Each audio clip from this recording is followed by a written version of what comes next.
इस वीडियो को शुरू करने से पहले एक बात याद रखना। जो कहानी तुम सुनने जा रहे हो वो सिर्फ कहानी नहीं है। ये उन लोगों के साथ हुआ है जिन्होंने रात को अकेला रहना चुना। इस चैनल पर मैं तुम्हें सुनाऊंगा वो राज, वो घटनाएं और वो सच। अगर तुम कमजोर दिल के हो तो यहीं रुक जाओ, क्योंकि इस चैनल पर जो सुनाई जाती हैं वो कहानियां नहीं, अनुभव होते हैं।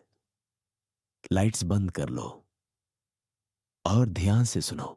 ये बात उस समय की है जब मैं कॉलेज के फर्स्ट ईयर में था।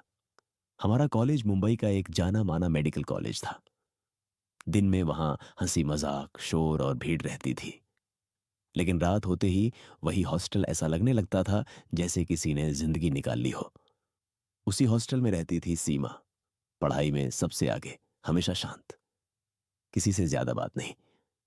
एक रात लगभग 12 बजे सीमा अपने कमरे में पढ़ाई कर रही थी।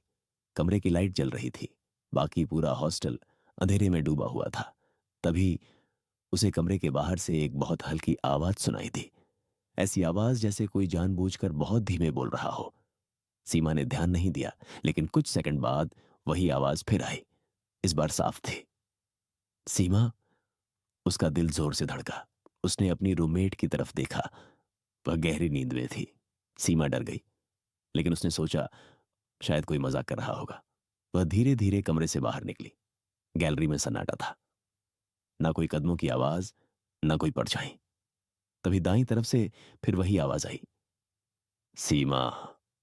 अब आवाज बहुत पास से आ रही थी। सीमा डरते डरते उसी दिशा में बढ़ी। उसका हर कदम भारी होता जा रहा था, और तभी पीछे से किसी ने अचानक उसके पूरे सिर पर कपड़ा डाल दिया।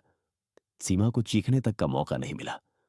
अगली सुबह कॉलेज के मैदान में भीड़ लगी हुई थी। बीच में सीमा की लाश पड़ी थी। उसका शरीर अजीब तरह से नीला काला पड़ चुका था, जैसे अंदर का सारा खून सूख गया हो। उसकी आंखों से खून बह रहा था।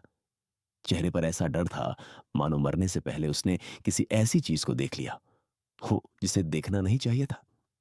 उस रात क्या हुआ किसी ने कुछ नहीं बताया। केस दबा दिया गया। कुछ दिनों में सब सामान्य हो गया, लेकिन हॉस्टल का वह हिस्सा हमेशा ठंडा रहता था। 2 साल बीत गए। अब मैं फाइनल ईयर में था। नया सेमेस्टर शुरू हुआ। हमारी क्लास में 5 लड़कों का एक ग्रुप था। हमेशा साथ रहते थे, घमंडी, बदतमीज और बिगड़े हुए। एक रात उन 5 में से एक की नींद अचानक खुल गई। समय देखा, 12:30। पानी पीने उठा। बोतल खाली थी।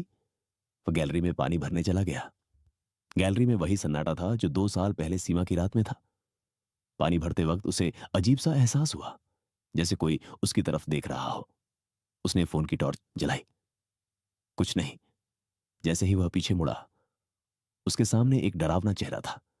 फटी हुई त्वचा, आंखों से बहता खून। डर के मारे उसके हाथ से बोतल गिर गई। वह भागता हुआ अपने कमरे की तरफ दौड़ा। दरवाजा नहीं खुला। तभी उसके कंधे पर किसी ने हाथ रखा। पीछे से आवाज आई। पहचाना? वह आवाज सीमा की थी। अगले दिन 5 दोस्त क्लास में आए। 4 बिल्कुल सामान्य थे, एक बहुत ज्यादा चुप। शाम को गार्डन में वह दीवार पर कुछ लिख रहा था। मैं पास गया। दीवार पर लिखा था, मैं आ गई हूं।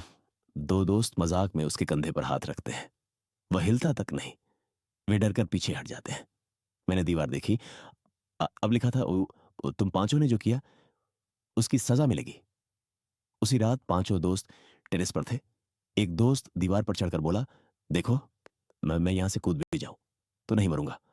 और वह कूद गया। सब नीचे भागे। नीचे कोई नहीं था। एक दोस्त ऊपर देखता है।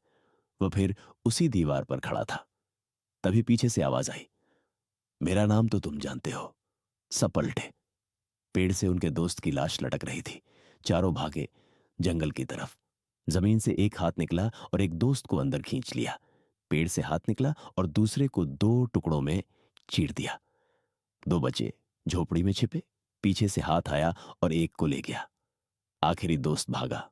उसने देखा, उसका दोस्त जिसकी गर्दन पीछे मुड़ी थी, लेकिन वह आगे दौड़ रहा था।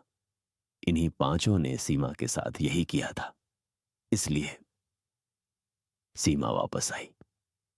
बदला लेने। हमें इस कहानी से ये सीख मिलती है, नफरत से किया गया गुनाह कभी दफ्न नहीं होता, वह लौट कर सब खत्म कर देता है।